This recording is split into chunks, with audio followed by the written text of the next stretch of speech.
Hello, everyone. Welcome. We will give folks a few minutes to log in at 10, but I'd just like to introduce myself. My name is Eric Esteves. I'm the Executive Director of the Zakim Fund. And today we are joined by Robin Carton and Meredith Smith, who will be going over some financial management basic, intermediate, and advanced tips for you. So taming the fiscal beast. Certainly want to give folks an opportunity to learn as much as possible. I recognize a ton of names. We have folks who were new to the Zakim Fund community this year already in here. And then we also have folks who have been around for a while, but certainly what was expressed in our welcome session a month ago is that financial management was a strong area of interest and area for growth for a lot of folks. And I know for myself, I was just working on my March financials, trying to crunch our quarterly financial report so that we can update our board at our next board meeting. So I know how important it is for all of us to have a handle on what was budgeted versus what was projected, what month we plan to receive income, and what month we plan to spend it, so that we have a better vision of what our cash flow also looks like for the year. But I'm not the one who's going to be going into those details. So with that being said, Dominique and I will be here in the back end supporting, but I will now turn it over to Robin and Meredith, who will take the lead in today's session. Good morning, everybody. We are delighted to see you all. A couple of housekeeping quick things first. A reminder that unless you're speaking, to please be on mute. So we don't have a lot of background noise. That in the small box that shows the name, if you could just edit that to be your name so we know who you are when you're speaking, that would be great. And it will be easier if you use the speaker view rather than the grid view, because then you'll have the most options for doing for seeing what we're going to be putting up on the screen. And if you have questions about how to do these things, just drop them in the chat, and I'm sure either Dominique or Eric will be able to get back to you, or one of your colleagues. So when we're in person, and we've done this workshop for LZF a number of times, there's a lot of different things we like to do that are interactive, that are exercise-based, and it's a little bit more difficult with about 30 people on a Zoom call. So I apologize in advance for the fact that it won't be as interactive as usual, but to get a sense of who's here, if you could quickly in the chat put your organization, the role you play at your organization, and a one-word description of how you feel about the great opportunity to do financial management or oversight that you've got. So we'll take 30 seconds, and if people could put that in the chat. Organization. Robin, it says the chat is disabled. Yes. Oh. So it's something that perhaps Dominique can take care of. That would be great. And so we'll just move forward a little bit instead. And then as the chat is enabled, if you all could stick that in, that would be great. So just so you know, why Meredith, why me, why are we doing this? We want to take just a minute to introduce ourselves for background for you all, and then we're going to hop right in. So Meredith, if you want to go first.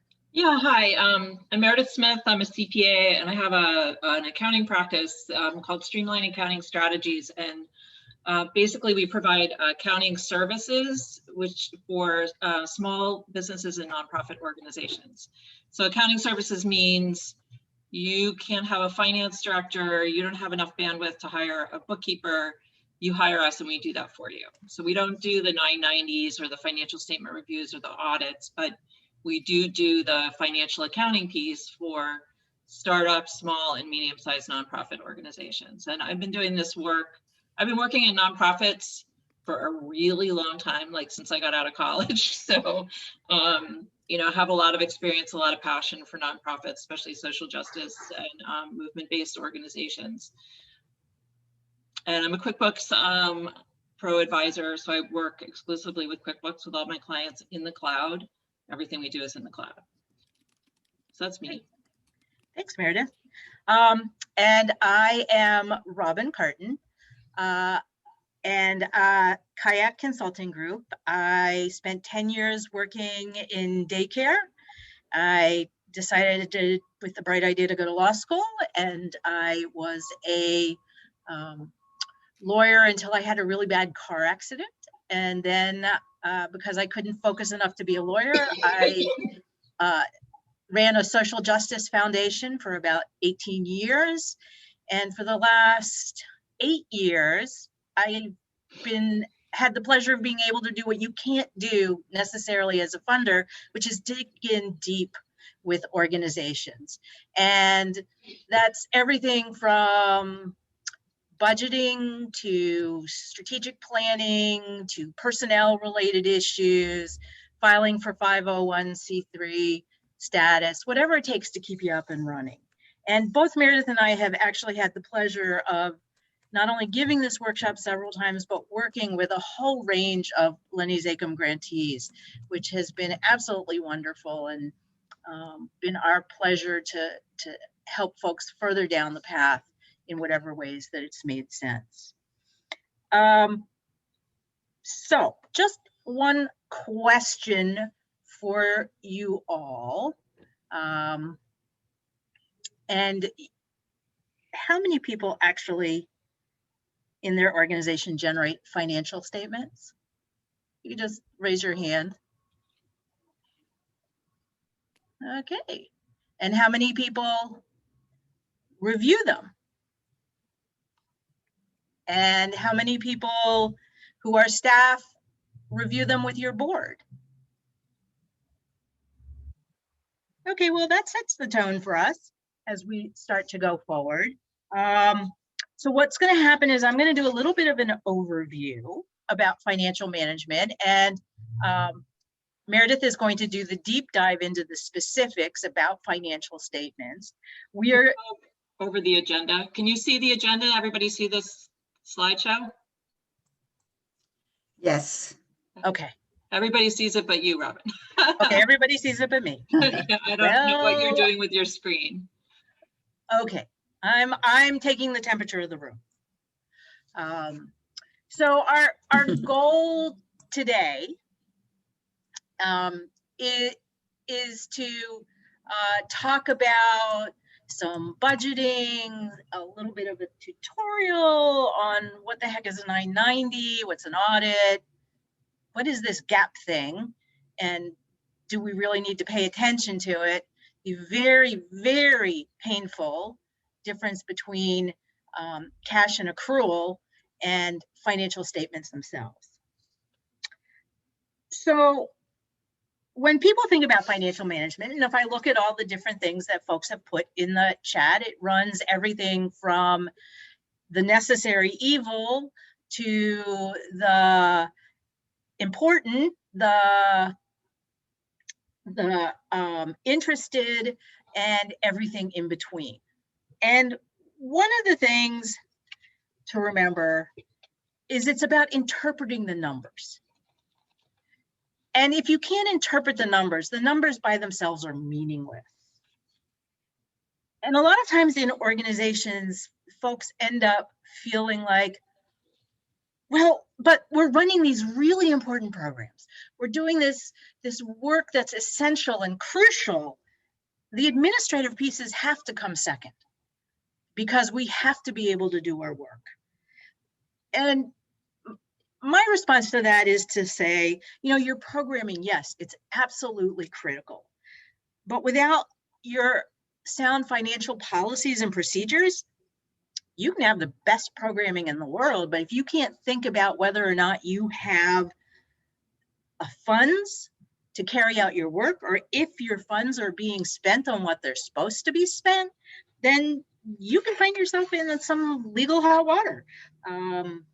Maybe you didn't file your state or federal returns, or perhaps you didn't make sure that the payroll taxes were paid. So what does financial management do for you when it's really good? It creates a set of policies and procedures for you to follow that take you from your vision of what your programming is, what you want to be able to achieve.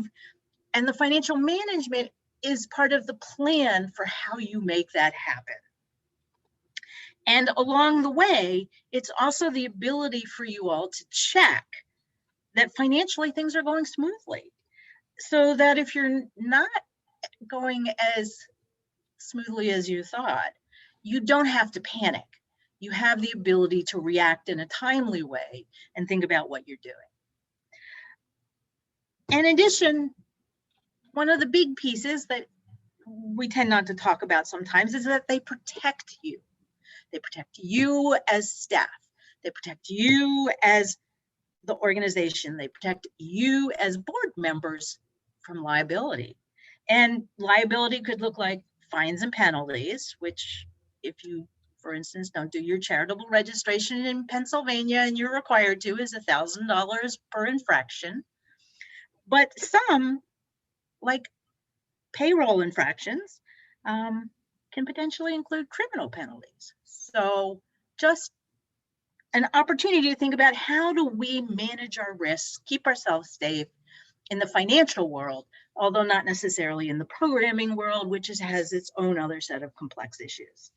And good financial management makes a difference because funders, donors, allies, your board want to know what money comes in and what money goes out.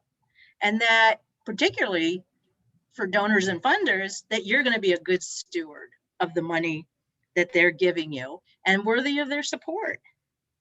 And transparency and reporting are critical to all these groups of people. And so, for instance, when you put in a renewal application for the Lenny Zakim Fund, Eric, Dominique, and the board are going to look at that. They're going to look at your financial statements. And they want to know what's going on. But also, and I've had personal experience seeing this, there's folks out there who are doing some great work, and people are committed and they're passionate. And somebody in the organization gets into a bind, and that person has some control over finances in some way, and they have an unchecked ability to embezzle. And I know of at least 2 foundations and 3 justice-based organizations who have been brought down by this problem. And so you want to make sure that you are not in those shoes and that you always have enough funds on hand to pay your bills and your staff. You know what financial management doesn't do? It doesn't raise money. I wish good financial management raised all the money in the world, but it doesn't. You get to do that work. But your good financial management, including whatever software you're using, makes it easier and more productive for you to track what you raise and what you spend. And I want to take 2 seconds to talk about your board of directors and their responsibility, and then I'm going to shift over to Meredith. So board members have a fiduciary duty to their organization. Putting my lawyer hat on now. And what that means is that board members have a primary responsibility, among others, to ensure that your organization is financially sound, that you're using your assets properly, and that you've established and reviewed internal controls that keep you fiscally sound and guide you using a set of policies and procedures. And that what you need to do, and you're required to do, is exercise what's called due diligence. And that means you can't take anything at face value. You have to ask questions. It means you have to, in light of what we're talking about today, you really need to know how to read your financial statements and understand what they mean. You need to ask as many questions as possible if you don't understand something. Things like, are we going to have enough money to cover our bills? Are we spending on what we're supposed to be spending? Is there something weird showing up on here that all of a sudden we've just spent $15,000 on transportation and lodging and we don't do anything out of the city? Do we have checks and balances in place to prevent errors and fraud and abuse? Did you have enough time to review a budget, and does the budget make sense? Can you actually achieve it? And then you have oversight of the legal obligations to make sure that they're met. The federal and state filing requirements like the IRS 990, the Massachusetts Form PC, engaging in charitable registration, employment taxes are withheld and paid. You can justify what you're paying your director. And if there's something unusual and extraordinary, you can justify that financial transaction, like that $15,000 that ended up getting spent on travel and lodging. Well, there was a major conference, you were the invited speakers, they wanted all the staff to come, and they didn't provide an honorarium or payment for it, but it was important for you to be there because there would also be donors. That's the kind of, now I understand why that number is so big, given that we never travel. And with that, this is the opportunity for us to shift into the details and get our hands dirty with the numbers. So just so y'all know, if I raise anything and Meredith tells me I'm wrong, she's right. She's the accountant and I am not. And all my math teachers would tell you it was a good thing I never became an accountant. So with that, Meredith, I turn it over to you. Okay, thank you very much. Hi, everyone. So I'm here to do the financial stuff. Robin just really quickly kind of went through an overview. There's some slides here with bullet points, and you have access to the PowerPoint. You have a PDF, access to the PDF of the slides. So if you want to sort of go back through, you know, these sort of bullet points on what it means to have good governance and strong financial policies in place. That's not the intention of this training. It was just meant to, you know, sort of set the groundwork for what you need to understand, or, you know, what your responsibilities are for those of you who are board members. So with that note, my slides are a little bit out of order, so I'm going to scroll for a minute. If anybody is not able to see the slides, can you just put it in the chat? I'm going to assume you can, unless, if one of the moderators, like Dominique, if you could just make sure everybody's, because I can't see people because I got too many things going on. But so a few things to remember. Okay, first of all, and this includes everything Robin just covered, this is an overview, right?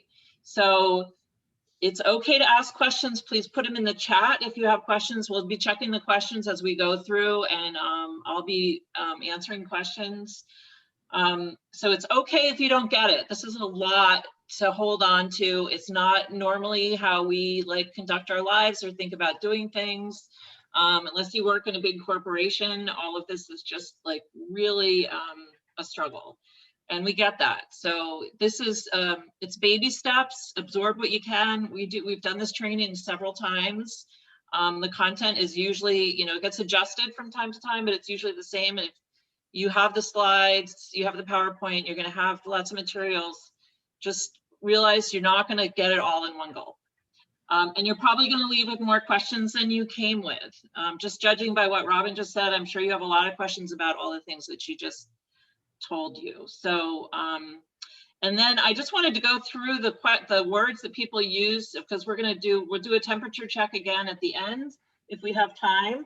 So these are the words that people use about learning about financial management. 3 people said overwhelmed, and then we had 1 forlorn, one learning, one important, interested, comfortable, necessary, intimidating, necessary, evil, and anxiety. So that's what we're working with today. So you're not alone in your fear, anxiety, and loathing about governance and financial management. So to get started, so a quick tutorial on reviews, audits, and oops, hold on a second. Okay, quick tutorial on reviews, audits, and 990s. I mean, quick tutorial, this is one slide. Well, it's 2 slides, including this one. So if you're a nonprofit organization of almost any size, unless your revenue is under $50,000, you've had to file, well, any size, you've had to file a 990. So that's what the IRS, so that's this bottom section down here. Let me get my little wandy thing up. My glowy wand. Let's see if I can find it. No, I can't. All right, I'm not going to do that right now. So what you need to do, what you need to file annually in the Commonwealth of Massachusetts, which is the top section, is different than what you need to file with the IRS. So to file with the IRS, if your revenue is under $50,000 revenue, meaning to all the money that you brought in. So revenue is a good word to understand. So revenue, you have to file a 990N. If it's under $200,000, you have to file a 990EZ. And if it's greater than $200,000, you have to file a 990, or greater than equal to $200,000. So those are different stages of the 990. They ask more questions, they need more detail. I mean, the 990N is basically a postcard. Really, that's just what it is. You do it online. It takes 5 seconds. It's no big deal. But in Massachusetts, and I'm highlighting that this is the Commonwealth of Massachusetts because each state has its own regulations about what you need to file with them if you do business in their state. And we're not going to get into what it means to do business in their state. And we're going to focus on Massachusetts because I'm assuming that most of you are just Massachusetts based. What you need to file with Meredith, there's a question in the chat.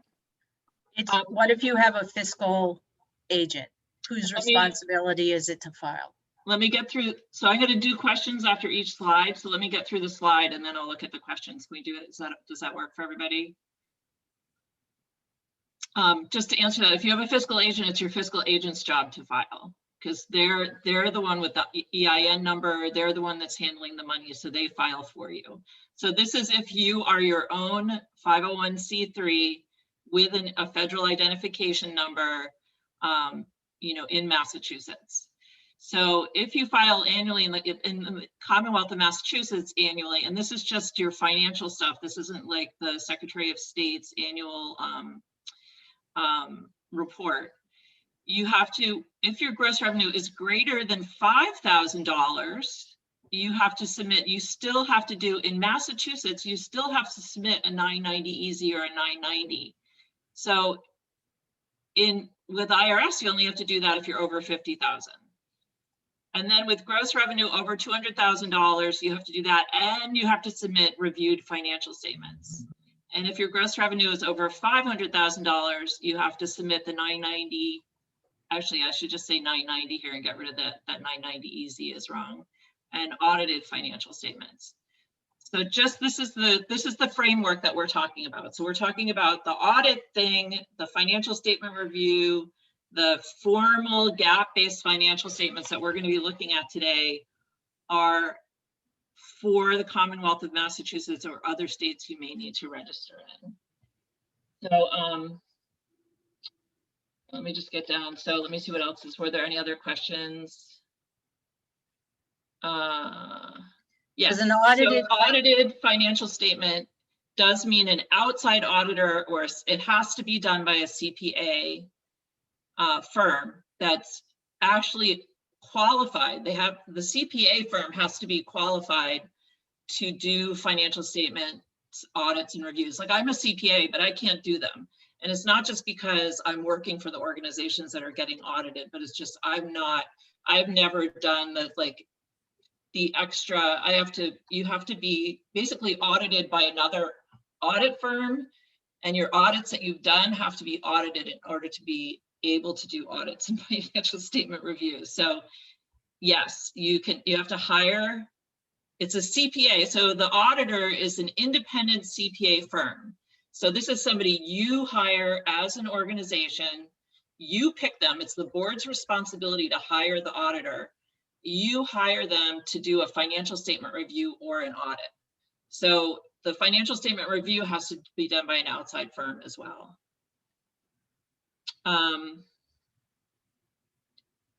Between audits and reviewed, we're gonna, so we'll save that question, the difference between audits and reviews, to the end. Just the main thing to think about is if your revenue is under $500,000 in Massachusetts, between $5,000 and $500,000, you need to have reviewed financial statements. So it's a simpler process, less expensive. If your gross revenue is over $500,000, you need to have an audit. Okay, next slide. So now we're going to talk about GAAP. All right, so if you do audited and reviewed financial statements, they have to be done on GAAP for nonprofit organizations. So GAAP stands for Generally Accepted Accounting Principles, and they've now added, there's US GAAP. So we're doing it based on accounting principles in the United States. So that's what GAAP stands for. So when you hear GAAP, it's just Generally Accepted Accounting Principles. Who sets GAAP? Now, the people who set GAAP are the same people that set the rules for publicly traded corporations. So the Financial Accounting Standards Board, you don't have to remember this. This is just so the American Institute of Certified Public Accountants and the SEC, the Securities and Exchange Commission.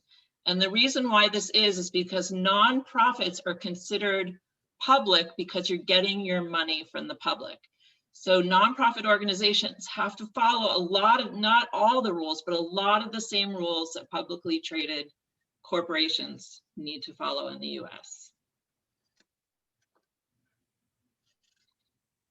So that's who sets GAAP. So that's where GAAP comes from. And the rules change all the time. They get updated, they get revised, it's complicated. And that's why you need somebody who really understands nonprofit financials to guide you through this stuff, because there's a lot of weird things that make no sense that you have to do. So GAAP includes definitions of accounting concepts and principles, as well as industry specific rules. So those industry specific rules, there are some just for nonprofits.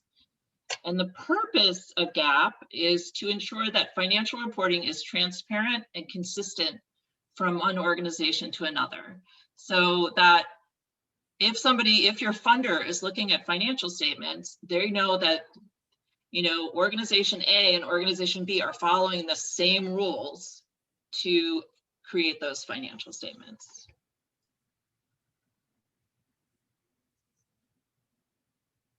So now we're going to talk about cash versus accrual, because under GAAP, you have to keep your books on a cash basis of accounting. Accrual basis of accounting. So what the heck is accrual? Well, it's not cash. So what cash is, we all know what cash is. Cash is like your checkbook or your bank statement. It's how you run your life. When you get money, you add it to your checkbook or your bank account. When you spend money, you subtract it from your checkbook or your bank account. And what you have left is what you have to spend, because it's cash, right? So if you have $100 left, you can say, oh, that's my rainy day fund, or I'm going to take myself out to dinner, or I'm going to buy that new pair of shoes, or, put it in my retirement account. Accrual accounting is nothing like cash, and that's why it's so confusing. So what is accrual accounting? All right. This is like, just try to follow along. You don't need to understand it in depth. Just know that these concepts exist.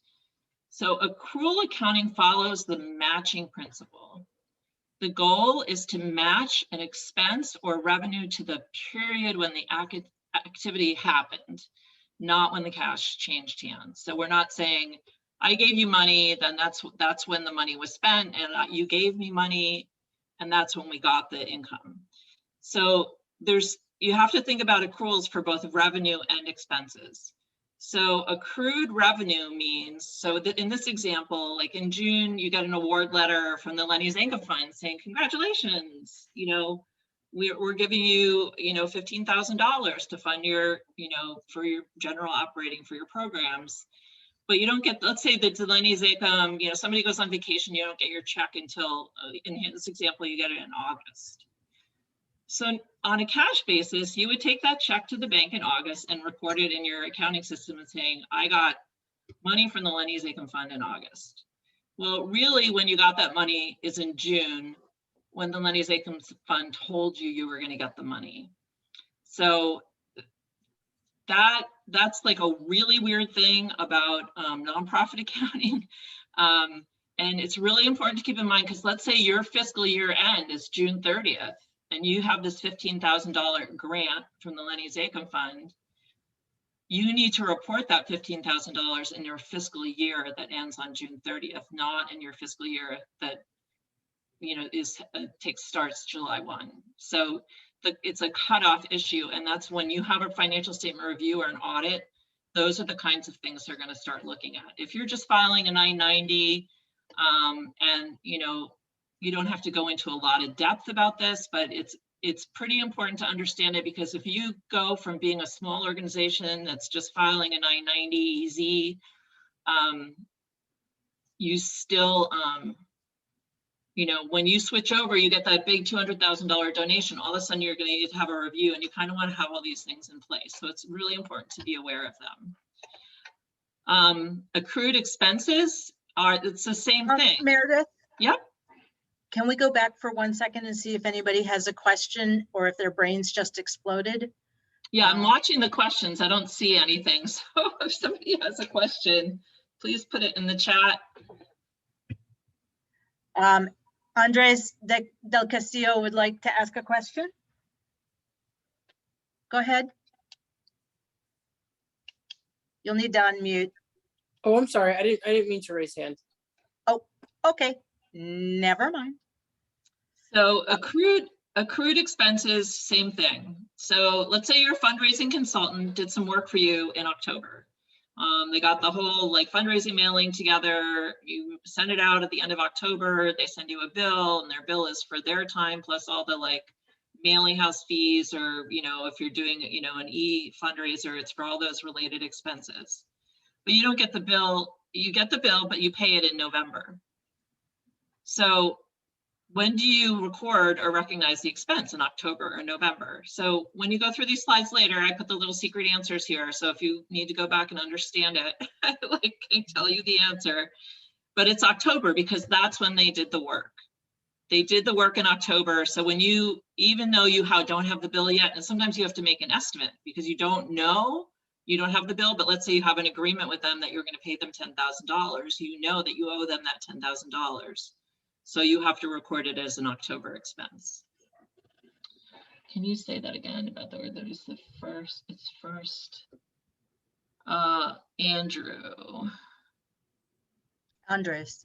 Andres. And Andrew. Actually, yeah. No, Andrew was, I don't understand the question, Andrew. You want to just say yeah, that sure. one? I was just, I was trying to capture that thing you just said, which is, you know, you want to put these tools in place for when that moment comes, when you switch from being an easy switch from being a postcard up to an easy, or an easy up to a 990. No, it was more about having a financial statement review and not having a financial statement review. So if we go back up here, right here.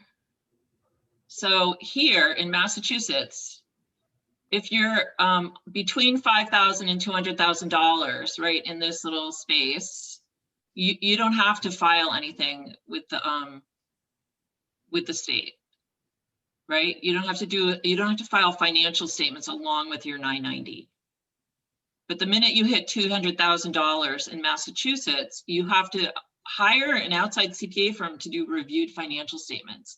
And that outside CPA firm is going to start looking at your accruals. Did you record your revenue when it was promised? Mm-hmm. Or when you got are you doing accrual or cash basis accounting? So basically, as soon as you hit 200K, you need that accrual basis. Right. So technically you should be doing it all along. because if you're gonna switch from cash to accrual, it's really confusing to switch from cash. So it's better to just do accrual all along. For a lot of organizations, if you're just like, you may not have a lot of accrued expenses. So it's just something to be aware of, that the minute you hit $200,000 in Massachusetts, you're gonna have to have a financial statement review for that fiscal year. So so I'm trying to say, like, try to understand accrual versus cash, because that's GAAP. And as a nonprofit organization, you should be keeping your books on a GAAP basis.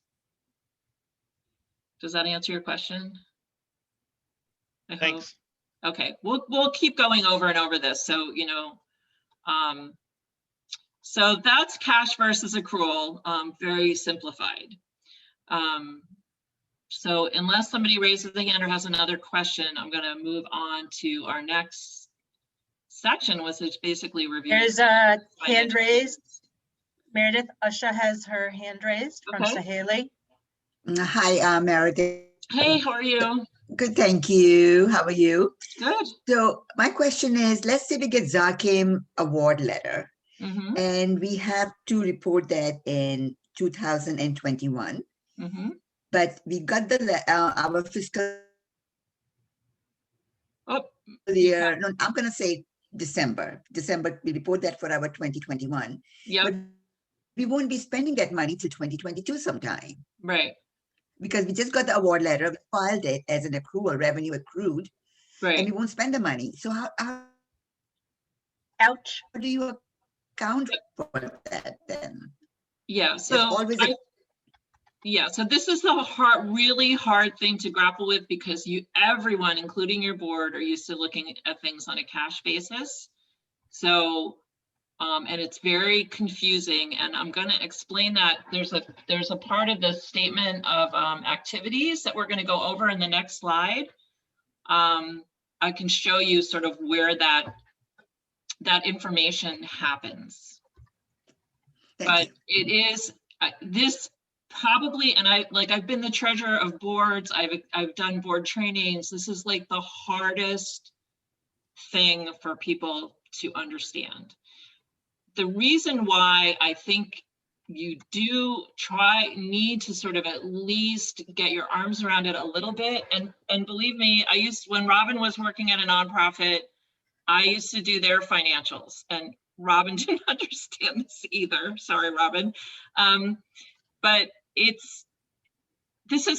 when you put your financial statements out in the world, whether they're on the Attorney General's website, or you're sending them to funders, they're all going to be looking at accrual-based financials. So as a board, and as directors and staff who are doing finance stuff, it's important to at least have a reasonable understanding of it. So when you get to the end of the year, and let's say you have a financial statement review, and you get financial statements from your audit firm, and the numbers are really different than what you've been looking at all year because you've been looking on a cash basis, it's really important to understand why and not be taken by surprise.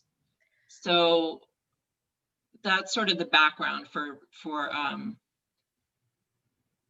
Meredith, Maria has something in the questions. Yep. But just so you all know, when I submit grants, for instance, to funders, and based on the accrual method of accounting, it looks like somebody had $100,000 surplus the year before, but we know that wasn't in the bank. I always add a note that talks about that the award was given on such and such a date. It based on accrual accounting, it's included in these financial statements, but we are not receiving the cash until the next year. Because funders then go, no disrespect intended to Lenny Zakim Fund, who understands this, because funders otherwise go, oh, well, look how much money they have. They don't need our money. Mm-hmm. And it's not true. You do need their support. And it's that brain twisting concept of accrual versus cash. And so that little note that you can give them, and when you hopefully then have a site visit or an interview, you can explain it, is really important. So regarding Maria's question, so Maria, a lot of times when you get the money, when you get the promise to give, right? And you record the revenue, like in your example in the chat, Maria wrote, I don't know if I think you wrote it to everybody. So you got a promise that they're going to give you money. You had to spend it by the end of the year, but you didn't get the money till July. So there's different kinds of grants. So a lot of people got CARES Act money this year. I don't know if a lot of you got CARES Act money, but what happened with that? Like I had a client, they got the money. They were told at the beginning of December that they were going to get the money, but they had to spend it before they got it. So, and they had to spend it by the end of December, right? So we're a week into the month of December. They get this money, and all them, because a lot of people had CARES Act money, and because of how the regulations, the federal regulations were about the CARES Act money, you had to spend it by a certain date. So they had to go out and spend all that money by December 31st. It was crazy. And then once it was all spent, we had to submit financial reports and like receipts and like all payroll journals and all this kind of stuff. And they didn't get reimbursed till February. So that's one, and government funding is often that way. You'll get government funding and they will, but it's reimbursable. So it's conditional. So to just, I'm trying not to make this complicated, but like if you get a government grant and they say we're going to reimburse you when you spend the money, that isn't revenue because you have to spend the money to get the money. So what I'm talking about is if, like, let's use the Lenny Zakim Fund example. If Lenny Zakim Fund says it's June 15th, we've done our grant awards, we're going to give you $15,000 for general operating expenses. You know, so it's unconditional. You don't have to do anything for this money. You've already applied, you've been awarded, we're going to give it to you. That $15,000 should be recorded on June 15th as revenue because that's when they promised you the money. So there's this funny phrase, and I wasn't going to cover it in here, but it's called unconditional promise to give, right? Can I make a build on that Lenny Zakim Fund example? Is let's say you got a $15,000 grant and you get a $5,000 match. So they're not promising you that $5,000 unless you raise an additional $5,000. There's a condition to that money. Right. And that's what you're looking for. Is there a condition? Right. So if a donor says, I'm going to give you $50,000 if you raise an additional $50,000, then you don't record that $50,000 until you meet the match. So these are all very nebulous constructs and concepts. So just try to hold it. Don't freak out about it too much. Just try to just like hold on to, like, there's this thing called accruals and there's this weird revenue stuff called unconditional promises to give for nonprofits that I need to be aware of. So, Meredith, Teresa De Gregorio has her hand raised. Yeah. Hi, so I get 2 state-funded grants. And when I file my 990s, when I submit it to my CPA, I let them know of the award that I received during that fiscal year. Is that what I'm supposed to do? Or because they are reimbursement grants? Yeah, so your CPA firm will, so there's a lot of different circumstances. I'm just trying to do like the big umbrella, big picture here. So if you're working with a CPA firm, you should talk to them about the specifics of the different sources of funding you're getting, because if you're getting state funding in Massachusetts, there's a whole other, if you get a lot of state or federal funding, there's a whole bunch of other things you have to do in regard to that, state and federal funding, depending on how much you get. So, and that's not what we're going to cover here. So this is just like really basic, educational, charitable, nonprofit organizations stuff, but this is just the overview. I think, Teresa, the thing perhaps to consider is that if you are working with a reputable accounting firm that has the background and experience to do audits and financial statement reviews.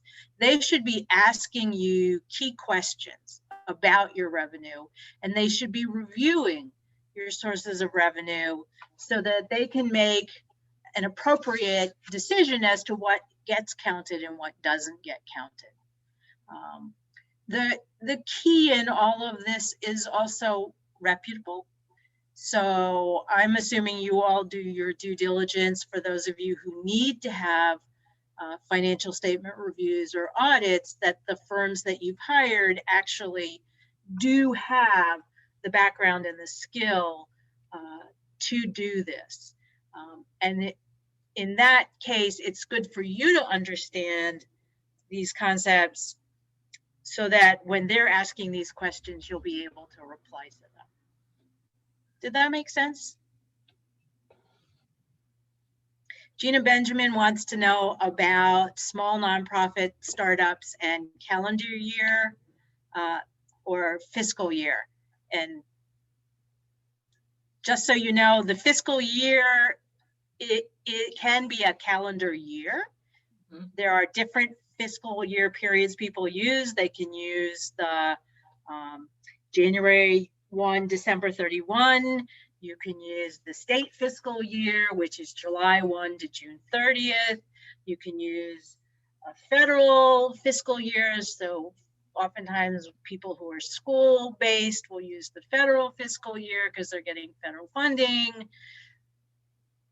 I have personal preferences around this, but Meredith gets to speak to it.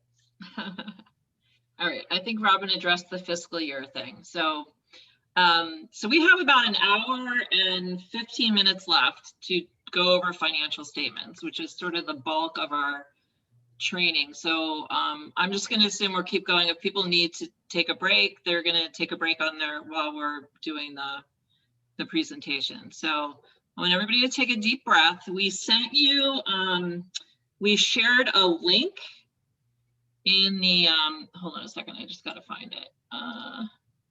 We shared a link to these, can everybody see these Social Justice Inc. financial statements that I'm sharing? Robin, can you see them? I can see them. All right. So Andrew's saying yes, he can see them. Okay. So you have a link to these financial statements. These are sample financial statements from another organization that I work with, though I've hidden their identity to protect their privacy. So there's a lot of like weird language in here. I don't really want you to worry about that, but these are sample financial statements done by an audit firm that I work with that's based in Massachusetts that specialize in nonprofit organizations. So we're going to use these as our samples as we go through the slideshow. Whoopsie, sorry. Sorry, I lost my slide. There we go. Okay, slideshow's back up. So what we have is, sorry, I lost my view of the slideshow because I minimized. All right, we're just going to go through this anyway.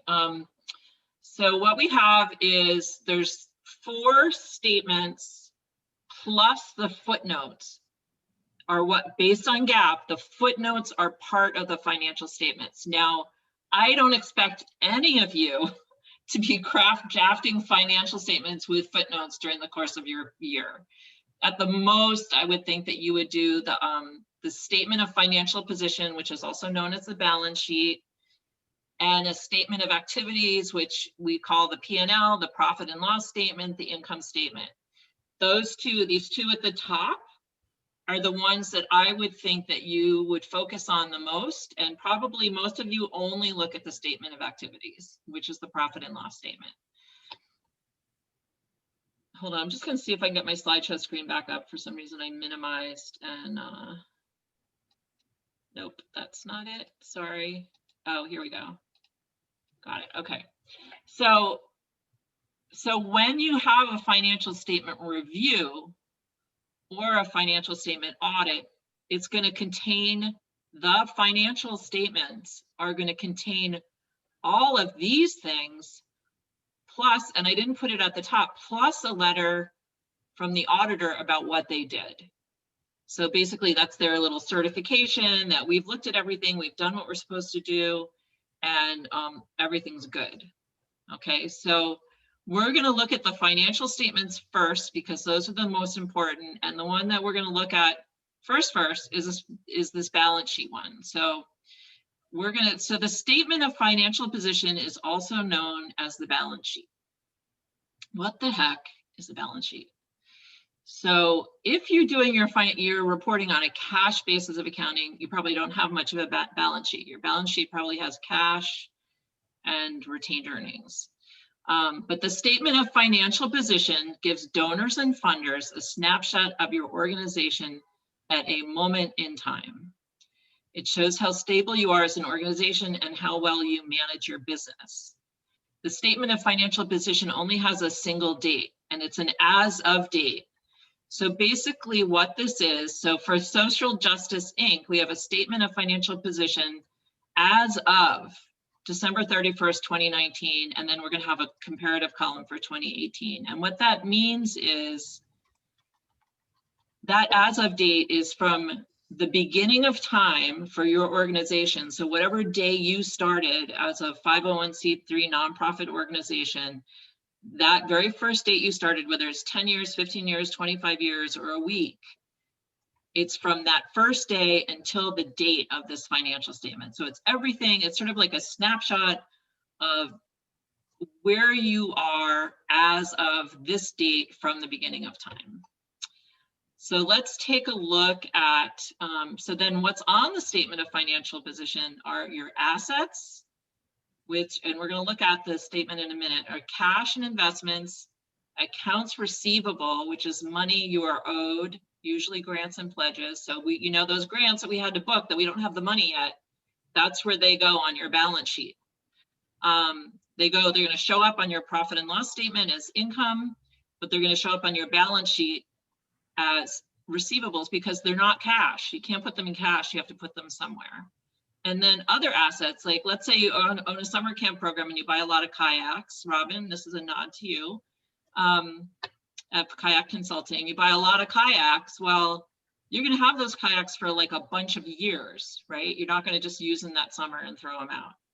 So furniture and equipment, there's a whole procedure for tracking expensive things that you buy. And I'm talking about expensive things like, expensive computers, office furniture, if you buy a building, if you rent a space and have to renovate it, other assets is a whole different training. Furniture and fixtures. So let's look at the financial statements for Social Justice Inc. Let me just flip to that. So here's the financial statements for, here's the financial statements for Social Justice Inc. So we have the cover page. I'm just going to go through a few things really quick, and then we'll get to the statement of financial position. So this is, so it says with independent auditor's report. So this was an audit, right? And then on page 2, this audit firm creates a page 2, and then what they have at the bottom of the page 2 is you get to put your mission statement in here. So you can also use these as a fundraising tool. Like let's say you're going to go on GuideStar, or you have like a major donor who wants to give you money, or you want to, so you get to put a lot of information in here about your organization. So you can use these financials as a tool, and best practices is actually post this in your 990 on your website so people can, because they're supposed to be public documents. And then here's here's your URL. And then there's a table of contents prepared by the auditor. So independent auditor's report. Here's all our statements: statement of financial position, statement of activities, statement of functional expenses, statement of cash flows, and then notes to financial statements. As you can see, the notes take up more pages than any other single item. Then here's the independent auditor's report. This is standard language boilerplate. The auditor is required to say certain things in this letter. They can't make stuff up. They can't say what they want. I had to memorize this when I took the CPA exam, because I had to be able to write out what the audit, the auditor's report said verbatim for the CPA exam. So just so you know, it's like, you can't change it. And then there's a few like add-on paragraphs that they put on depending on certain circumstances, which is unique to these financials. So I'm not really going to cover that. And again, you guys have copies of this. You want to print them out, follow along. So here's Social Justice Inc. Here's statement of financial position as of December 1st, 31st, 2019 and 2018. Now, the thing to know about this organization is they incorporated in 2015. And that'll be pertinent when we get to the bottom of these. So here's their assets. Here's their operating cash. This is basically money they have in the bank, right? They, as of the end of 2019, they had $275,000 in the bank, and the year before they had $109,000. They have grants receivable of $100,000. So that means in revenue, either last year or the year before, depending on when this grant was made, they have $100,000 in revenue that is not in cash. And then they have prepaid expenses. So let's say in December, your fiscal year ends December 31st. You pay your rent for $4,500 on, December 25th for January. That's a prepaid expense because the rent is for January, but you paid it in December. So that's the accrual, the matching principle.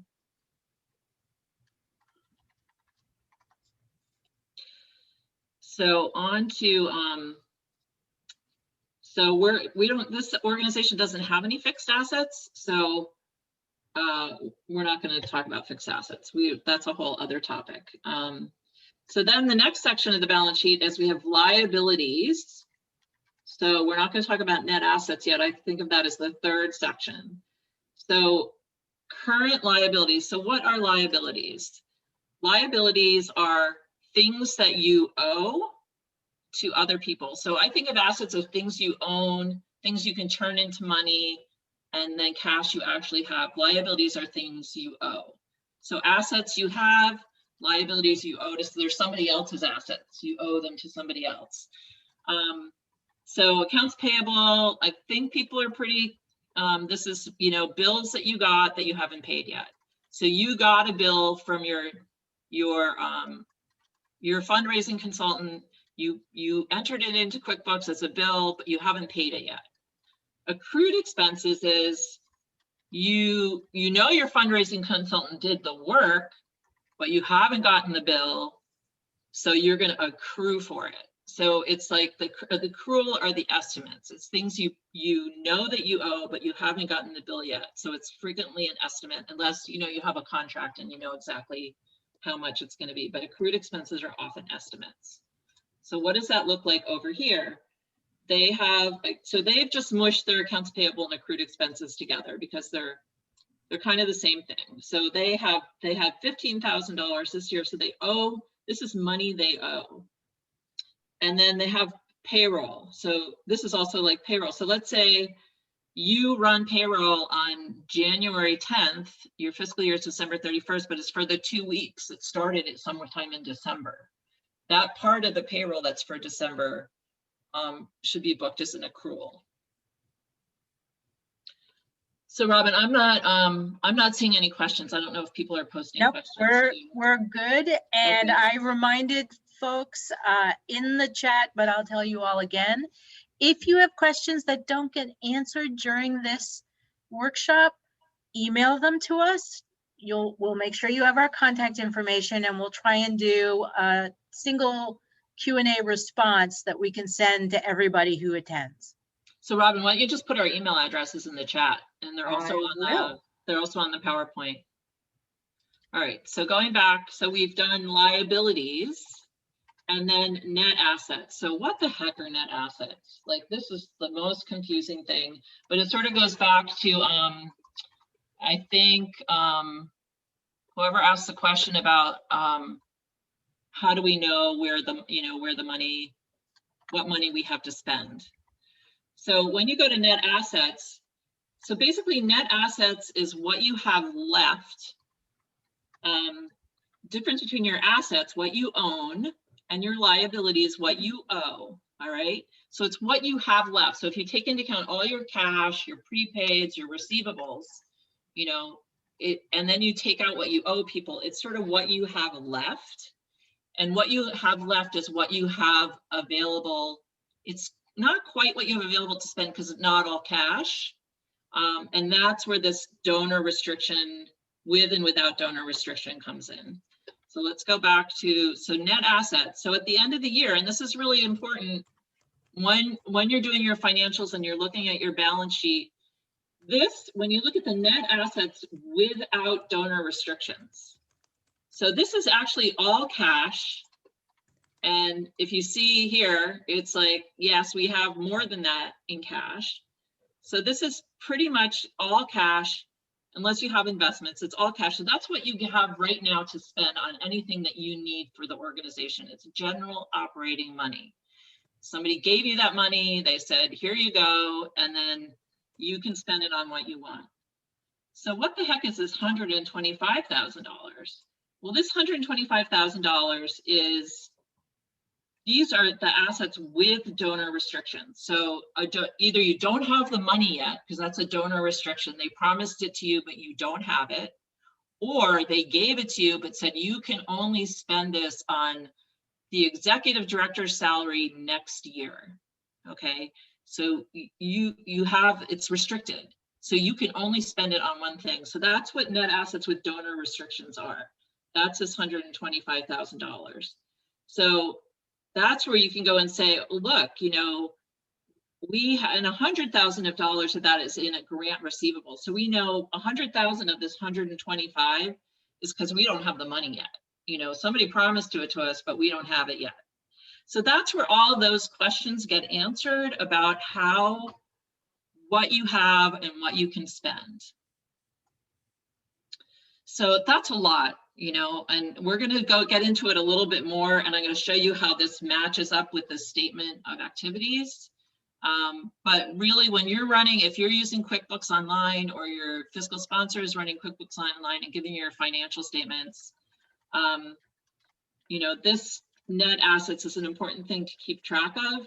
And I just have to tell you, for like 95% of my clients, maybe 99% of my clients, we only look at this, we only do this true up for like what's in net assets at the end of the year, right? So we're not like every month closing the books and going like, oh, what's donor restricted, what's not donor restricted. And a lot of time, and there are ways that you can set this up, your QuickBooks or your accounting system, to keep track of this, which is a whole other discussion, training. For the most part, if you're a small organization and you have simple financials and you don't have a lot of major donors or a lot of grant donations, you're not going to have to worry about this number. Or you can, like, let's say you get a grant where you have to spend it on certain things. You can keep track of it in a spreadsheet, you know, in Excel, or, you know, like especially that salary one, you know, you're going to spend the salary, right? You know, you're going to pay your executive director. So, you know, you just have to, when you pay them, you can kind of, you know, you're releasing it from restriction. So there's a whole deeper, more complicated conversation about how to track and account for this kind of stuff. So this is just, again, it's an overview. You can have way more questions than Hey, Meredith? Yeah. There is a question about, if you're a small organization from Juliet and you have in-kind donations and tons of volunteer time, right? How can you show that, and how can you show the value of it? So volunteer time is you only account for volunteer time if you would otherwise have to pay a professional. So if you have somebody doing legal work pro bono, a CPA doing pro bono work, a fundraiser doing pro bono work, if that's what they do as their profession and they're giving it to you for free, then you would have to get something from them that says, I did this many hours for you pro bono, and this is the value of my time. And then you would account for that as in-kind services and a related professional fee expense. Volunteers, it's great that you have volunteers doing stuff of their time. You're expected to have volunteers basically as a nonprofit. And if it's not something they do as their profession or you'd have to pay professional fees for, you don't count that as in-kind. If you get a lot of in-kind donations for like office supplies, rent, you know, big things, then you should also account for that. So if somebody's donating you an office space, that would be an in-kind service. I mean, in-kind good, that would be considered in-kind goods. So there's in-kind goods and there's in-kind services, and there's different rules for each, and the rules are different for the 990 versus your financial statements. So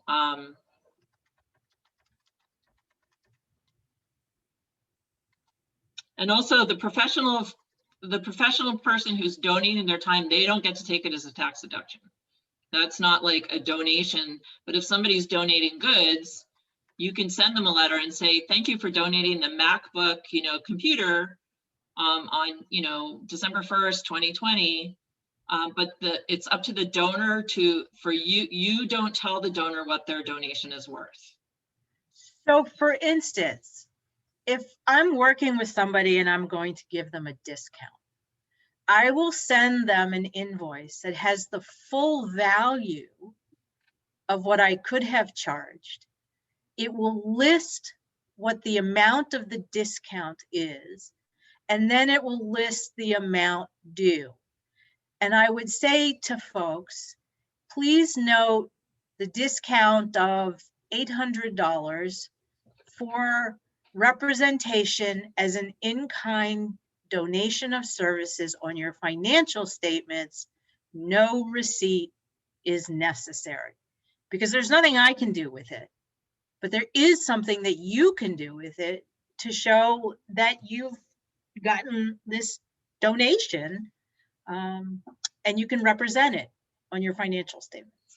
But just keep in mind, if you're not using a fiscal sponsor, that in-kind donation could bump you up over your $200,000 for needing a financial statement review, or your $500,000 for needing an audit. So be really thoughtful about how, you know, it's not like you really want to be really conservative in terms of how much you count towards those kind of in-kind. So for example, and then we'll have to move on from in-kind, but for example, I have an organization that I work with that runs a recycled workshop. So they get all kinds of materials in so they can then push them out to the schools, recycled materials. And they get stuff from everywhere. So we had to come up with a policy of how we would value that, because, you know, we don't really know what the market value is worth, because there's so much stuff we're getting, and some things could be really expensive, but we're not making money off of them.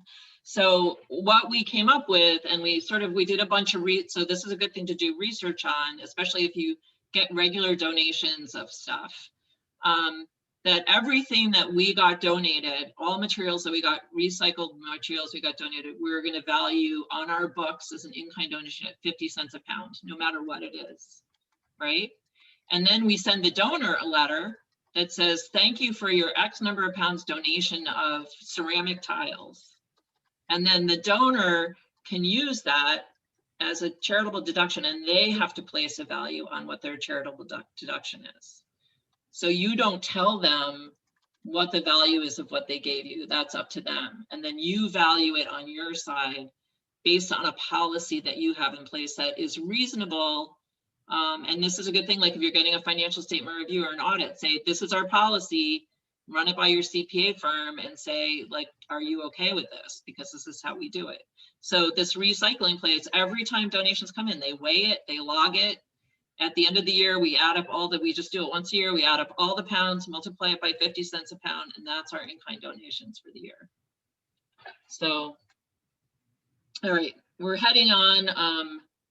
So everybody just shake it out, take a deep breath, because we're going to go into the statement of activities. Robin, you got any more questions? Sorry, Tony had to leave. No other questions? Okay, so the statement of activities. Now, this is your bread and butter. This is your lifeblood. This is what you're looking at all the time, or you hopefully are looking at all the time. And if you have a, if you're fiscally sponsored, hopefully your fiscal sponsor agency is giving you really good information, because I know that's not always the case, and it's really frustrating. So what the heck is the statement of activities, also known as the profit and loss, the P&L, the income statement? We never call it the loss statement, but sometimes it is that. But so the statement of activities shows how your organization performed or is performing for a specific period of time. It's always, we're always looking back. That's the downside of these things. As much as we can get an accounting system set up and we can generate these on a monthly basis, so we actually know where we are and we're not pulling it together at the end of the year, is best. So a statement of activity always has a beginning date and an ending date, but often it'll show up as like, it'll say for the month ended, or for the quarter ended, or for the year ended. So in this case, for the year ended December 31st, 2019, that means it's for January 1, 2019 through December 31st, 2019. So it has a beginning date and an ending date. So it says like, how did you do during this period of time, right? So what's on the statement of activities? Well, the big thing is revenue. This is what everybody, now notice I don't call it income, I call it revenue, because that's what it's called for nonprofits. It's revenue. What the heck is revenue? So most revenue, especially if you're a small organization, it's cash. But are some, just as we've talked about, it's based on accruals or promises to give. So I talked about promises to give a little bit. So there's the unconditional promise to give, and then there's the conditional promise to give. So that determines, so if somebody promises you money, what date you record it on depends on if it's unconditional or conditional. That's all I'm going to say about that. We've talked about that a little bit. But examples of sources of revenue, totally depending on what kind of organization you are. You won't have all of these, you'll have some of these, maybe you have none of these. You have gifts, grants, and contributions. So that's pretty obvious. Event revenue. So you have to track your event revenue separate, because it's a different thing on your 990. Speaking fees and honoraria, like if your executive director goes out and does regular speaking engagements and gets paid $1,000 or $100 toward the organization, you would put this in here. Some of you are membership organizations, so member dues, program fees. If you run a summer camp, you know, with those kayaks and you have people paying fees to come to summer camp, you'd put that in there. And other fee for services. It's just sort of a general catch-all. And some of you maybe health and welfare, health-related organizations. So maybe you get, fees for counseling or, medical services you provide, or, there's just so many different things. So this is just sort of an example of some sources of revenue. So then so revenues, we're all pretty, because that's what we're focused on all the time, revenue, right? Like how much revenue do we have? Then on the statement of activities is also your expenses. So expenses are everything you have spent or what you owe for any activity that occurred during the period of the financial report. So this is the accrual side. Some are cash that you spent and others are based on accruals. And on this, so here we're going to add another word in here. On the statement of activities, expenses are usually summarized by function.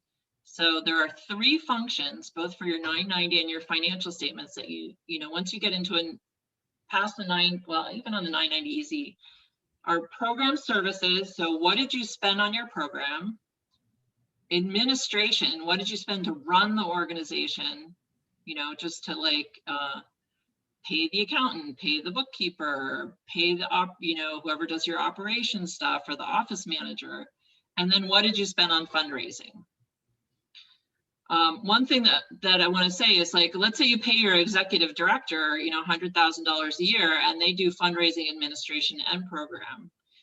For most of our organizations, again, this is at the end of the year, we'll say, okay, we'll look at everybody who worked for the organization, and for that executive director, we'll say they spent 60% of their time on program, which is usually not the case. So let's say 50% on program, you know, 25% on fundraising and 25% on administration. And then we'll take their salary, that 100,000, and we'll move 50,000 of it into program services, 25,000 into administration, and 25,000 into fundraising.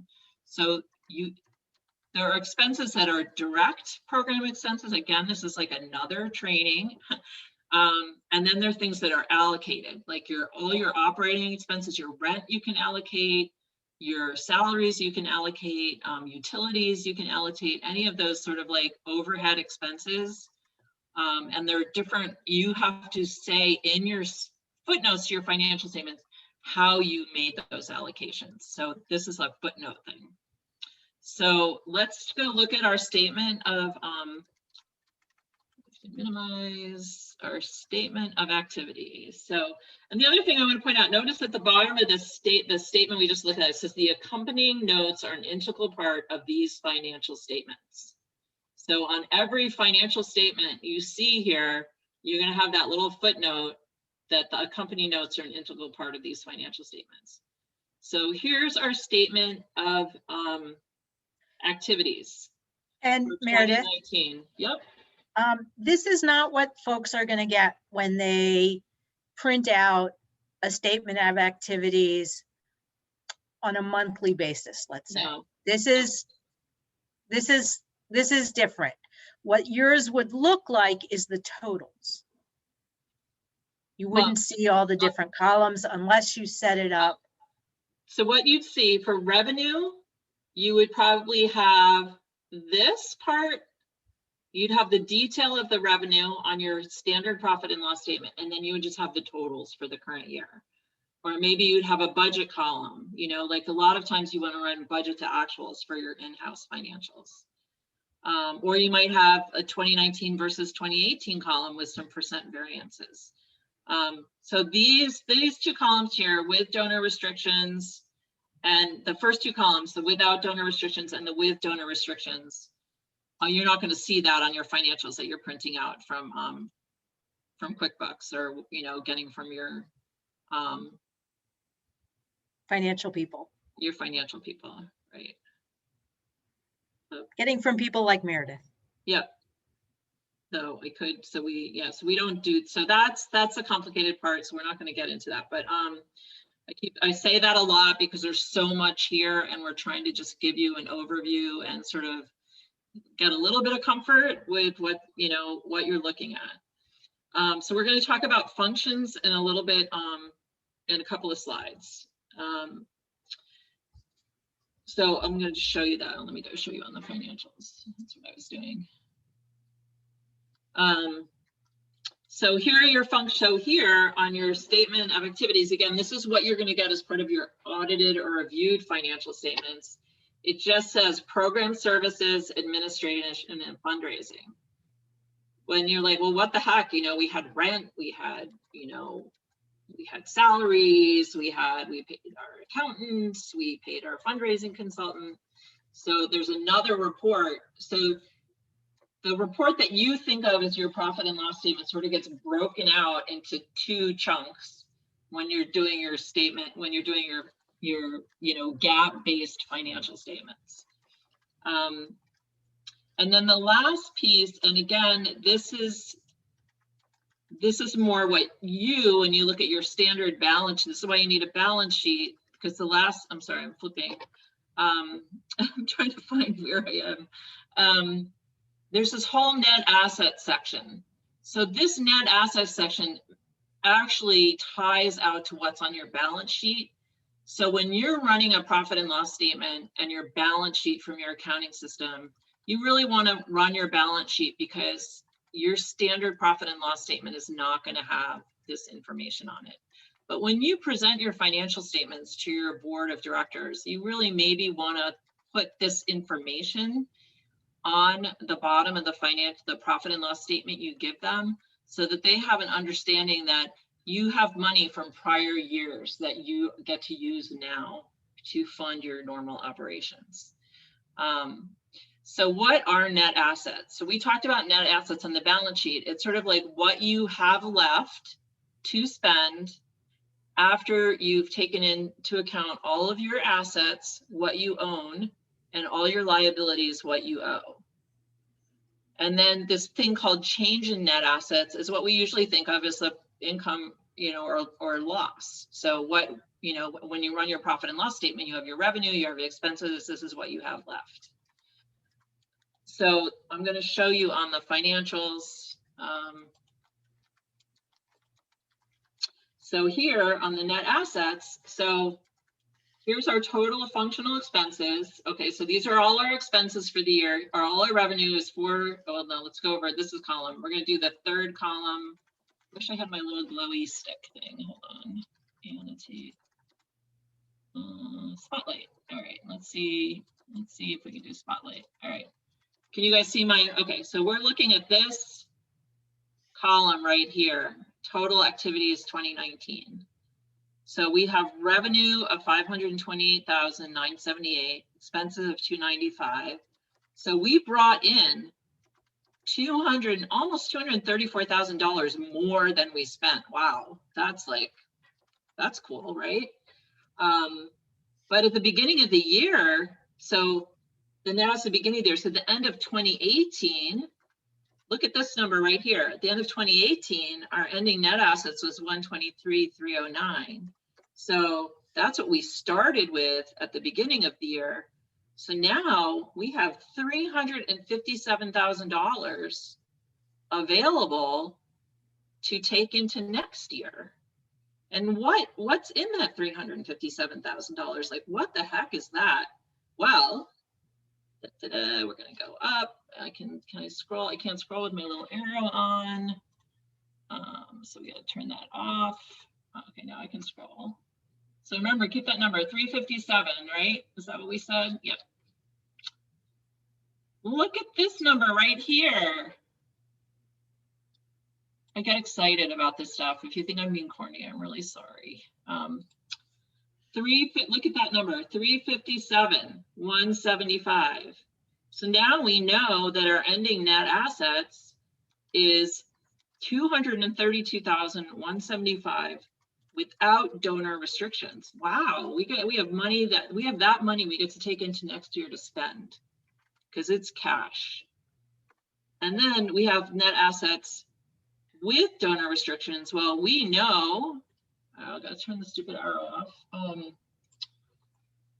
100,000 of that is grants receivable. What is this? Oh, so 100,000 grants receivable, 100,000 net assets with donor restrictions, 125,000. So this 125,000 is money we haven't gotten yet, 100,000 plus $25,000 that somebody gave us that we can only spend on something that we haven't spent it on yet. So that's why this net assets in your balance sheet is so important. And so when we get down, I love it, my little arrow scrolling. So when we get down here, whoop, too far. Here's that 357,175. So this number is pretty important. So it's a pretty important, so you would get to the end of the year and say, wow, this net income is like really cool, right? But then when you look to see what you had at the beginning of the year and you look at this, that's really awesome. But say, what if this number was negative? This 233,866, then it was the negative 233,866, right? But let's say this number was, you know, $350,000. Then you would say, oh, well, we got a lot of money in 2018 that we didn't have available to spend. We couldn't spend, or we didn't have it until this year, right? So this number is really important for donors and funders too, because like if you're running negative, they want to be able to look at your balance sheet, and you always want, I'm going to scroll again, sorry. You always want this number to be positive. You never want this number to be negative. this net assets. And also you never, ever, ever want this net assets without donor restrictions to be negative, because that means you're spending restricted money on things that you're not allowed to spend it on. So really when you look at your balance sheet, you want all the numbers on your balance sheet to be positive numbers. If they're negative, that means you're in trouble. All right, so that was a lot. Any questions? How important is it for the board to see monthly actuals versus budget? I want to just make sure. I said I broke it out into kind of two. This was a question from Asha, into two questions here. One has to do with how many times a year should a board meet? Because if your board is meeting once a month, you may not see any significant changes in your financial statements if you give them financial statements every time they meet. If your board is meeting every other month or quarterly, then you may see more detail that would be helpful. Meredith, do you want to correct me if I'm wrong? Yeah, so board, it totally depends. So there's a couple of things to take into consideration. It's how you're doing financially, right? What you're using for preparing your financials, how complicated the organization is. So if you're a relatively simple organization with pretty fixed, you're paying a salary and you're paying rent and maybe some other expenses every month, and you bring in like donations and you're pretty much on track and there's not a lot of complicated transactions going on, then you should be able to keep track of that pretty easily and run financial statements from QuickBooks or whatever software you're using. But it also just depends on your board. So if the board meets quarterly, you would want to present financials to the board on a quarterly basis. But maybe if you have a treasurer or the chair of the board, maybe they would, or an executive committee of the board, they may want to look at that stuff more frequently. So again, it's a board responsibility. They have a fiduciary duty to the organization, and part of it is looking at this stuff. And so I have some organizations, we run financial statements for them every quarter. Some we run every month. Some organizations run them when they're having a board meeting and they ask for them. And some organizations, we do the accrual adjustments monthly. Sometimes we do them quarterly. And for most small organizations, we just do them annually. So we really are, except for grants and pledges, we'll book that stuff on a GAAP basis. And just so you know, Saheli's staff and other board members have been to this and other workshops, so they should be happy that you're here and able to raise this back at them. In terms of tracking time, I saw that question in there. So a lot of times it's fine to most of the time it's fine to just do a ballpark, right? So you basically, as the executive director, know how you're spending your time. And that if you have a staff person who's working on a program, 100% of their time is programmed. So even if they're taking a vacation, that vacation time is programmed. But if you get sometimes and it depends on where you get a federal grant from or a state grant, you actually there's some federal grant guidelines or federal funding guidelines. You actually need to have a time tracking system in place where you're tracking time. So I have one client that gets a big federal grant, a couple $1 million a year. So all of their staff people, we have a time tracking system. We use the time tracking system to track time. We use it to figure out how to allocate the time to the different programs. They have multiple programs they're working on. And that's one other thing I wanted to say about the program services. So all the program services are lumped together here as one program service, but if you have distinctly different programs, you can break them out separately here. And also, if you have multiple programs, you can use QuickBooks to track all your program expenses. So we could do a whole training just on tracking income expenses by program and funder, and how to allocate all that stuff. And we did a training a couple of years ago for LZF with on how to set up QuickBooks for nonprofits. So maybe we could do that again at some point. So time tracking, I wouldn't sweat bullets over time tracking. That's just, you know, again, it's just like a finger in the air unless you're getting, you know, but you can't say everybody's 100% program. That's just not okay, because obviously that's not the case. Some organizations, you don't do a lot of fundraising, you know, because you're a service organized organization. So fundraising might be a really tiny percentage of what you're doing, and admin might be more. So just keep that in mind. But if you're getting a big federal grant, you're getting large state and federal grants, then you might need to set up a time tracking system. And there's a lot of options out there, including just doing it in QuickBooks. So all of you should have QuickBooks Online Plus from TechSoup. It's like $75 a year, and it has everything you need to sort of get up and running and set up as an organization and be able to track all these things, including time, mileage, all that kind of stuff, pay your bills. All right. All righty. Any big questions? We're gonna go look at, let's get rid of this arrow, it doesn't want to go away. Because we're gonna move on to the statement of functional expenses. This is the last really big thing we're gonna look at, and then everything else is just sort of, so we're at 11:30. So I'd like to try to wrap up in 15 minutes so we have some time to go back and revisit our anxieties and handle any like detailed questions, maybe some live questions that people might have. So let's get to the statement of functional expenses. So it's just like the statement of activities. It shows a snapshot of your organization for a period in time. Sorry, I'm just gonna get my slides back up. But this is gonna look, and again, keep in mind, it's just expenses. It's the functional expenses. So this is gonna look a little bit more like your normal profit and loss statement.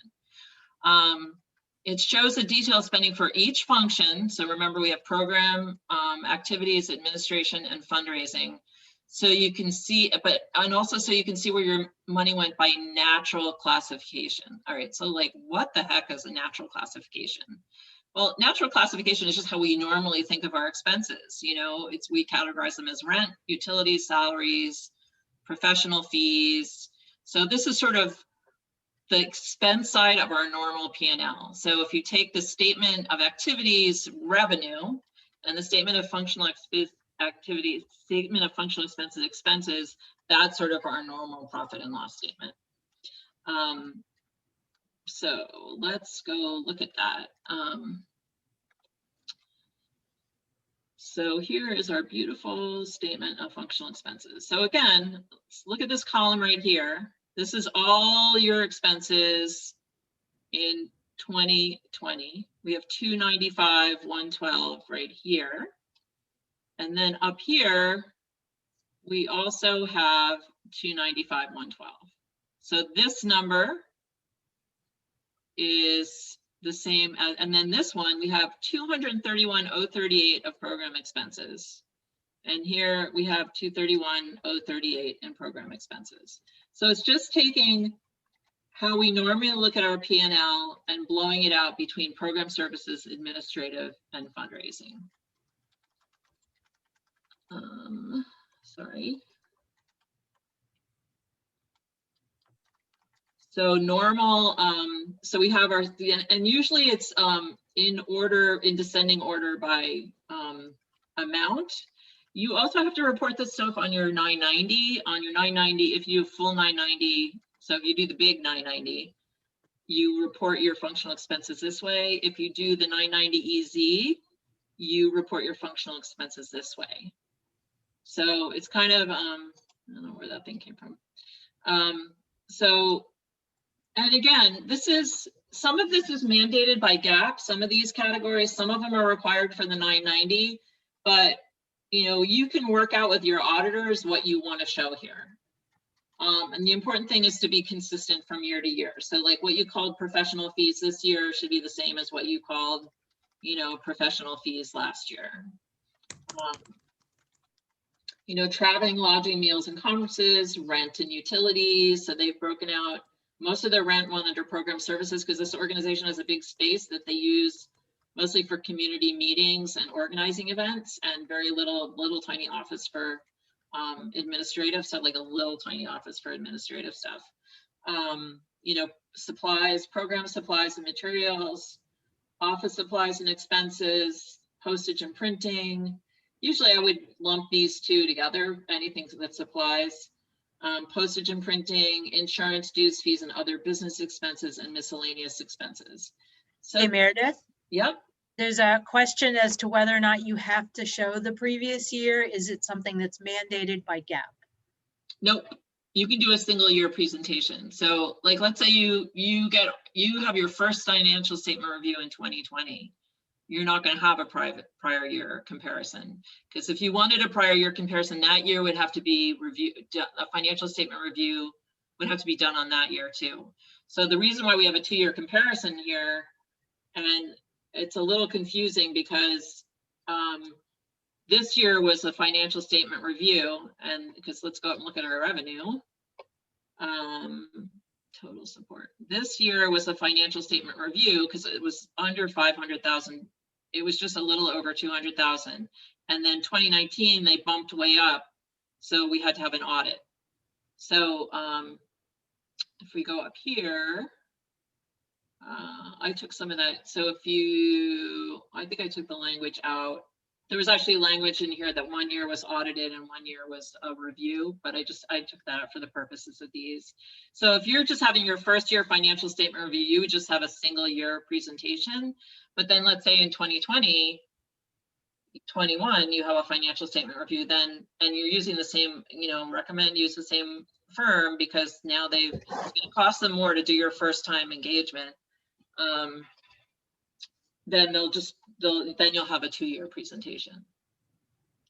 One of the things to think about is there are some funders who ask you to submit either your 990 or your audited financial statements or your financial statement reviews, either as part of a progress report or as part of your application. So sometimes they appreciate seeing the 2-year comparison because it shows either your increase in strength or perhaps some challenges year over year. So it's one of those things to think about, but you need to think about what are the purposes that you're using it for in addition to what you present. And ouch, Lisa, what does it cost to have a formal audit? There's another question before that. Can I, yes. So if you go over 500K, you need previous year. No, if you go over 500K this year, you need an audit for this year. And they're just going to show this year, right? If you wanted to have them show 2 years, then the auditors are only going to show 2 years in the financial statements they prepare if they have either reviewed or audited those numbers. So if you're having a financial statement review, you only need to do the year where you hit the $200,000 mark. And then next year, if you hit 500,000, you need to have an audit. What's in this statement, which I didn't show you, this year was a review and this year was an audit, but it was the same firm that did it. So they included a 2-year comparison in here. But lots and lots of times, like I have a lot of new startup clients right now who are having their like first financial statement reviews, and it's just going to be for 2020. You know, they're not going to have 2 years shown in here because they don't have 2 years. They actually have no 2018. Or if they did, it was like, you know, $50,000 or $60,000. And then how much does it cost? Okay, so it totally depends on how complicated you are, how well organized you are, and how good your records are, and who you hire. So I always like to say you pay for what you get. So there's some firms that are going to be pretty inexpensive. And then some firms that are going to cost more. But if you have more complicated transactions, like you have a lot of major donors who are giving you money for endowment and this, that, or the other thing, then maybe you need somebody with a little more professional, oomph to them.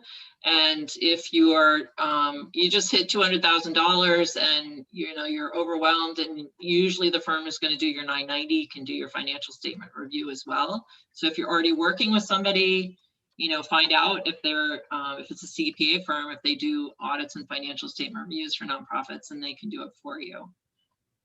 So, and the fees, I mean, I've seen everything from $3,000 to $12,000, and again, it just, if you're a $200,000 versus $499,000, and you have simple transactions versus complicated transactions, if you have a lot of program revenue, or you're getting a lot of state or federal money, then there's, it gets more complicated.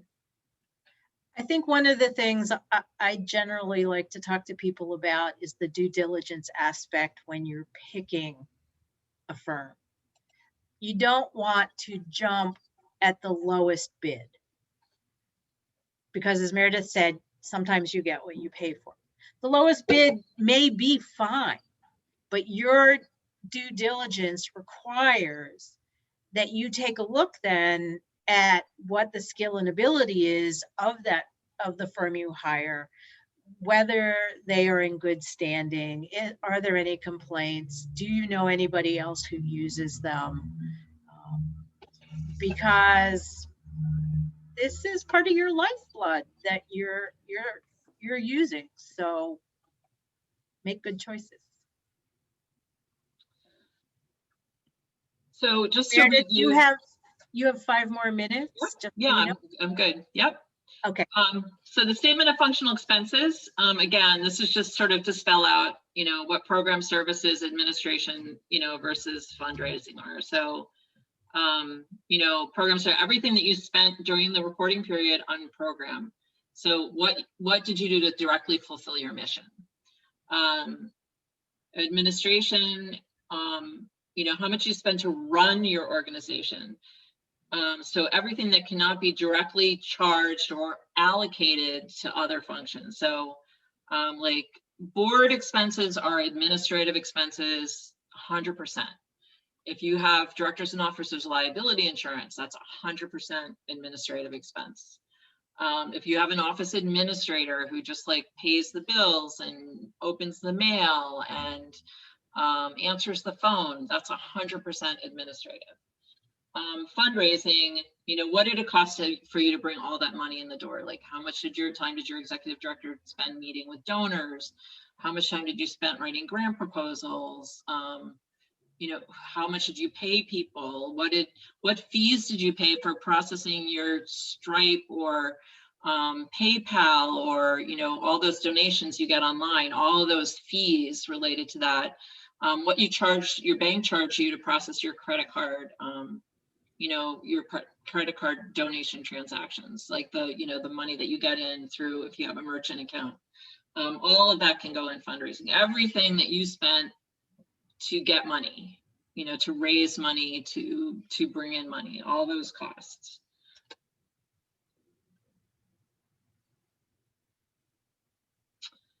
Uh, 27. Okay, so the statement of cash flows, we're really not going to look at it. Nobody it's not something, if you're really nerdy and you're really into financial statements, take a look at the statement of cash flows. Basically, what the statement of cash flows does is say, okay, we prepared our financials on the accrual basis of accounting, but we really want to know, how much cash did we bring in this year? How much cash did we spend? So this is sort of like the reconciliation between your accrual-based financials and your cash-based financials. So I'm lying, we are going to look at it. So basically, it takes that change in net assets number, which is right here, 232,175. I hope that's the same number. No, 233,866. Takes that change in net assets number and says, well, we know this is an accrual basis number. So really, what does it mean cash-wise? So there's all these like weird things about like how we spent and brought in cash that basically say, well, these are all accrual based. So there's all these ins and outs that we had to do to make our accrual based financial statements. but how much cash did we really bring in this year? And we really brought in $166,218 in cash. And then we started, oh wait, net cash operating. So yeah, but we started the year with $109,000. So we have $275 at the end of the year. So this $109,000, if we go all the way back up here to the statement of financial position and look at what that number is, 109,199. And then we have this 275,417. And there's that 275,417. So the reason why I'm showing you the cash flow statements, because I just want to show you like all these statements tie together. It's not just like, they're not all independent of each other. They're like, it's like a symbiotic system, you know, and they're all interdependencies between all these financial reports. I'm not sure about the question. Is it a good idea to hire a financial resource or only use the CPA? Okay, so clarify. Oh, So you want to clarify? We have a CPA that helps us do the work. Yeah. But our ED tends to spend a lot of time working with the CPA. And I was wondering if we have a financial person, then that person can work with the CPA closely than, you know, taking up somebody else's precious time. That's what I'm just curious about it. So that's what my firm does. So I'm going to be a little self-promoting right now. So just to tell you how we work, right? So when we engage with a client, some clients have an in-house bookkeeper, so they do the day-to-day bookkeeping, and then we will come in at the end of the month and review everything, you know, maybe reconcile the bank accounts and run some financial reports and do some due diligence to make sure everything's like booked the way that it should be. We also can go in and then at the end of the year, what we do, almost 100% of our clients, is we interface with whatever firm you're using to do your 990 financial statement review or audit. We don't do that, but we just basically say, look, you know, and I'm a CPA. So I say, look, you know, my firm did the books. Here's the trial balance from QuickBooks. Everything's reconciled. And I work with them, with input, because they're going to want to talk to the executive director, treasurer, board chair, whoever they're working with. But I usually interface with the CPA, the outside CPA firm, because remember, we act as your accounting department. There are lots of people like me and companies like me that do that. But it becomes our job to do that. And then we, during the year, will talk to the executive director and say, you got this grant report, this grant in, we're going to have to book it this way. So we do it based on a flat fee. So we say, okay, you're this size organization, you need this much support. We're going to charge you X dollars a month. So every time you pick up the phone and call us, we're not charging you like $200 an hour or whatever. So it depends, so it depends. Like if you have a really good relationship with your CPA and they're really helpful and they do a lot of hand holding and they're not charging you an arm and a leg, and you're getting a good value and you have a good trusting relationship with them, then that's fine. If your executive director would really like to spend their time on other stuff, the CPA can't do your bookkeeping for you. They can advise you, but they can't do the work for you, because then they're not independent anymore, and they can't do an audit or a financial statement review if they're not independent. So that's a long answer to a little question. I think it's just one little note to it. Yeah. If I can just ask one follow-up question. Yeah. So when year-end, you do the final year-end work, and then you would recommend the CPA to do the final audit? Is that what I'm hearing? A different company? Yeah. So for Streamlined Accounting Strategies, we do client accounting services. So we're your accounting department, right? So because we're your accounting department, we can't do your audit or your financial statement review. And we also don't do 990s because it's not, we try to focus on what we do best. So then we would say, you have this great CPA firm that you work with already. They can do your 990 and financial statement review, or here's the list of who we recommend, who we've worked with, who do a good job with, who understand nonprofit organizations. And these are the firms we would recommend, like call them, get some quotes, see who, we always say, see who you like, find somebody that you feel like you can work with, and, that's also not gonna, that's a price that you can afford as an organization. And this is, a lot of states don't require, I think in some states, you only have to have an audit if you're over like $1 million in revenues. This is a huge expense that Massachusetts nonprofit organizations have to take on because it's what our state attorney general's office requires. So, it's a compliance thing that you have to do for the state, but unless your financials are super complicated, or you have a lot going on, we don't say that you have to pull out all the bells and whistles and to find the most the best, nonprofit CPA accounting firm out there. I mean, there's lots of people who do this, who do a good job, are going to give you the information you need for the purposes you need it.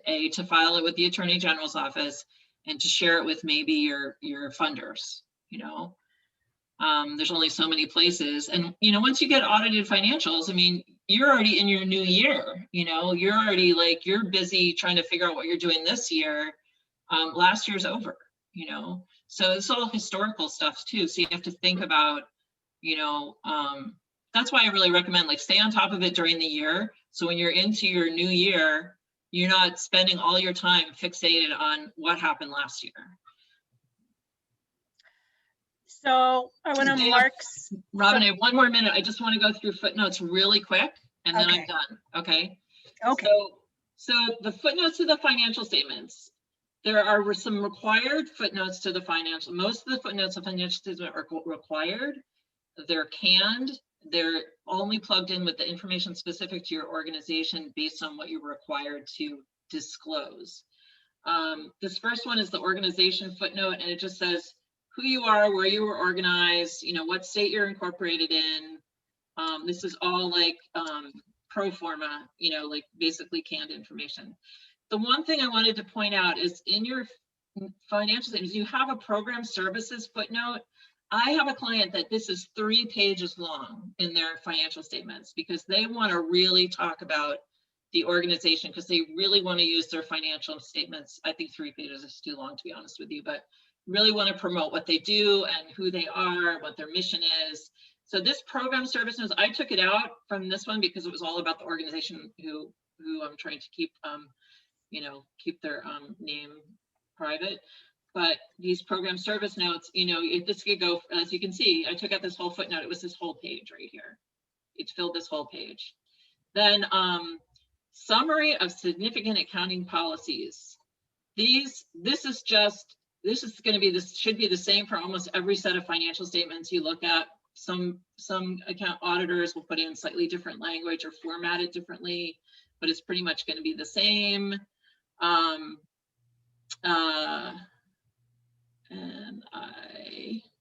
And then this is the whole grants receivable. So this basically says, this is what the grants receivable, this is your accounting. So this is how you keep track of things, how you keep track of contributions, how you keep track of donated goods and services. These are what the rules are. How you keep track of your, this is how you do your functional expenses. So this is basically going to describe how you allocate your functional expenses, what your tax position is, that you're a nonprofit. This is all really canned stuff. They, a lot of stuff that the auditors have to put in, bloody. And then we finally get down to note 4. So this talks, there's that 100,000 that we were talking about, conditional grant funding. So in your audited finance, this is what the conditional funding that with the donor restriction. You have to talk about your lease obligations, what your net assets with and with donor restrictions are. So here's that time restricted, And here's $25,000 somebody gave for social justice, organizing for social justice that hadn't been spent yet. And then this is what the donations were restricted for, or released from restriction. So so there's all this stuff in here that's like super helpful in terms of understanding, and then there's just a bunch of other things in here. So you can read through these. This is for, they got a CARES, they got a PPP loan after the end of the fiscal year. So we disclosed this in 2020 because it was before we issued the financial statements. All right, I'm done. We have 5 minutes left, sorry. Maria, if you're under 500,000 but above 200,000, you must have a financial statement review, which is still fairly detailed, but it's not as excruciating as an audit. Yeah, so let's go back to the slides. Meredith, I think we could just leave that question and follow up later since we only have 5 minutes. Yeah, so Maria, if you go back to the beginning of the presentation, there's a slide that shows you what you need to do in Massachusetts versus audit versus financial statement review. And you all will have these slides and handouts. Just so you know, what we've sent you already includes an executive director's guide to financial leadership, cash basis accounting versus accrual, a glossary of financial terms for nonprofits, so that if some of these words you just can't quite remember what they mean, you can take a look at them. A guide to fiscal policies and procedures, and then another article on how accrual accounting differs from cash basis accounting.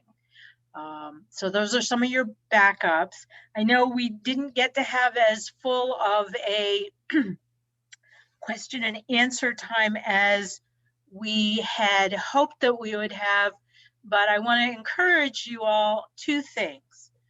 One, do send us follow-up questions that we can put the answers back to everybody after you step away. 2, I know that Dominique and Eric are always trying to think about what will be the kinds of workshops that you all will find the most helpful in supporting your work and keeping you sustainable. So do let them know what around financial management you still would like to know a little more about, because they can then think about what's the best way of putting that together for folks. I just put our email addresses back in the chat. They're right at the end. Yep. I'm wondering while Robin's talking, and if everybody could just drop a word into the chat about how you feel now we've done the training. Yes, what's changed from comfortable, necessary, intimidating, necessary, evil, forlorn, overwhelmed, and anxious.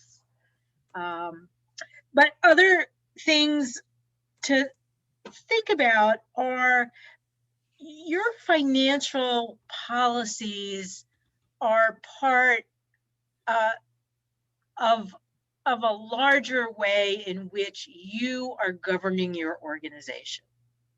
And so it needs to fit together in a way that makes sense. And you need to develop policies and procedures that you will actually follow. Not that you put them down on paper, but that you're going to actually implement them. So in that respect, it's one of the things about these workshops are, it's always good to do them again and again and again, no matter who the presenters are. Because the first time, like some folks are saying, they feel better, but you may also feel more overwhelmed. So it's not the be all and the end all. With that in mind, and we have 1 minute left, you are more than welcome to contact us. We will be delighted to chat with you about stuff. No, we will not bill you for a conversation that's just a quick conversation. And so do please stay in touch. And both of us put resources out on social media, both about financial management and organizational development on a regular basis. So Well, if you follow want- Robin on social media, because I'm not so good about that stuff. Twitter, Yeah. Facebook, you know, and there's a lot of really good Facebook LinkedIn, resources for nonprofit organizations. right? We'll And try to so- share some of those resources with you all too by email. Yeah, I try and put stuff out on a regular basis that I think will be helpful for folks in managing your nonprofits, also for board members. So with that in mind, thank you very much, everybody. It's been great. Dominique, I don't know if you have a last word that you would like to have. Sure. Thank you everyone for coming and to our very first seminar this spring. Just as a heads up, I will follow up after this, after I end this meeting with all the resources that Robin mentioned, plus their emails, plus a survey. And please let us know what you thought of the seminar. The feedback is really helpful for us at LZF and also for Robin and Meredith. And we'll also send out a recording of the session if you do need to catch up. Yay. Thanks everybody for attending. Thank you so much. Thanks Thank so much, you. everybody. Time Don't and be strangers. patience. Bye. Bye. Take care. you.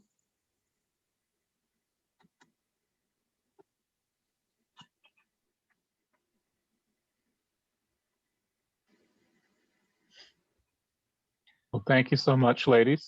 Yeah, thank you. I I wasn't have to get watching running. people's faces while I was talking because I didn't have enough screen space, but hopefully there wasn't too much wincing. No, people were into it.